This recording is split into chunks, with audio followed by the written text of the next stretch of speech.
All right, guys, what's up? Welcome to the Onelife Podcast. We are talking books. E-Myth by Michael Gerber. This is one of the first business books I ever read. I'm so thankful that I came across this book at such an early age because it was a game changer for me.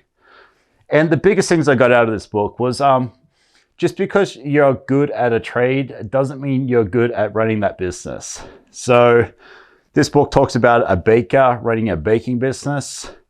Another example of that would be just because you're a good mechanic doesn't mean you can run a mechanic store, because you're not fixing cars anymore. All of a sudden you're delegating jobs, you're taking calls, you're taking complaints, you're doing paperwork, you're doing marketing, you're doing sales, you're doing everything but being a mechanic. So there's nothing wrong being a mechanic, but you got to understand, just because you're good at a job, you're good at cooking cakes, you're good at taking photos, you're good at whatever it is, doesn't mean you necessarily can run a business and have staff members.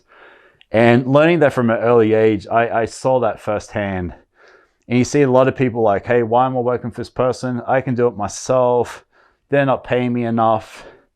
But when you work a job for someone else, you have the ability to clock in and clock out. And when you clock out, your worries are over. You don't have to worry about it. So that being a huge benefit. But the con of that is you're dictated by how many hours you're allowed to do. You got a boss that's telling you what to do. You got to answer to somebody, and you can only make a certain amount of money. When you run the business, you can make as much money as you want. You can do whatever you want. You can grow as far as you want. You can expand as many times as you like, but you never get to clock out. It's a 24/7, 7 days a week thing where there's always something going on. There's always some new problem. There's always something you got to deal with. Another thing I got out of this book was most people are too busy working in the business and not on it. So meaning, even me personally, hey, I'm too busy running out there, taking photos, doing video jobs, opposed to like, hey, let's step back a minute. Let's work better on marketing and sales to get more work. So then I'm able to leverage myself so I can send other people out to do that job who can do just as good a job as I am. But if I send two people out at the same time, I'm now leveraging myself. I'm leveraging my time, and I'm able to make more money because I can be in two places at one time. So with me, if I make a certain amount of money per hour, there's only so many hours. I like to always think about this as a doctor. You're a doctor, you're making, say, $300 an hour. There's only 40 to 60 workable hours in a week before you're going to drop dead, have a heart attack, burn yourself out, absolutely hate what you do. So you're still capped. And I mean, a doctor is a really good cap. You're making, a couple $100,000 a year, which is amazing money, but you are working your butt off it, and you're not able to leverage yourself. So what I'm getting at, if you're too busy working in your business, making better cakes, making better pies, you're not able to step back and have other people doing that. So then you can expand, or you can make more sales, or you can get more business. Another thing about this book is the truth about business. And when you're that person who you can make really good cakes, and hey, you're making that $10, $15 an hour, and hey, I can do better, I can start my own business, you find out the truth how business works. 60% of businesses lose money or break even.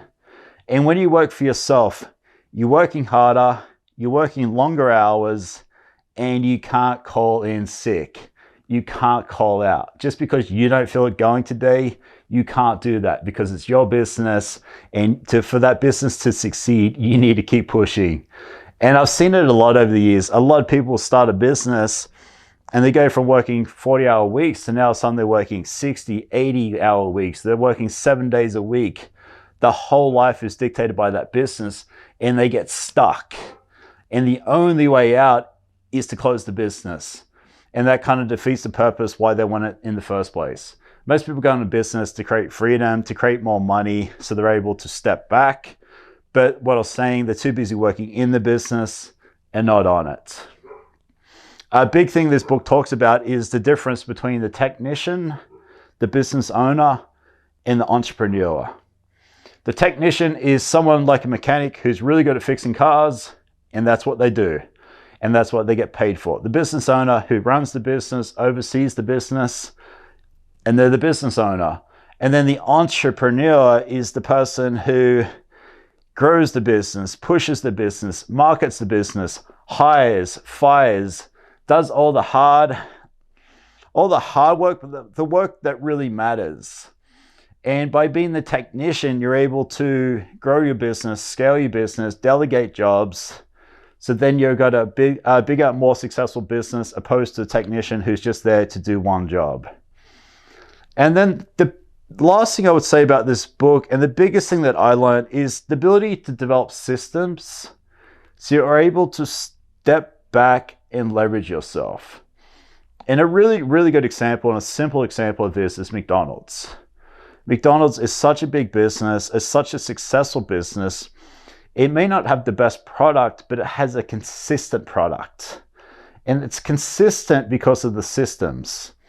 You can take a 15-year-old kid and there's a book on how to make a cheeseburger and how it's cooked, how it's put together, how long the meat's cooked for, when it's flipped, how many pieces of onion go in there, how many gherkins go in there. So it's consistent. And this is then used and delegated throughout the entire world, the same system.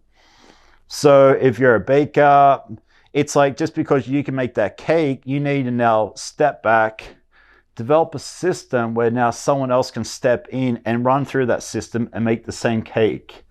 And that's going back to working on your business and not in it.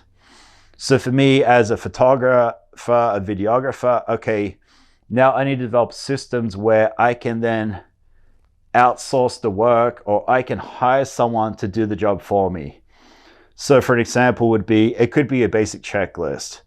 Hey, making sure you got an SD card, making sure your camera's charged. Do I have this and equipment? Do I have my shot list? Do I have the equipment to do my shot list?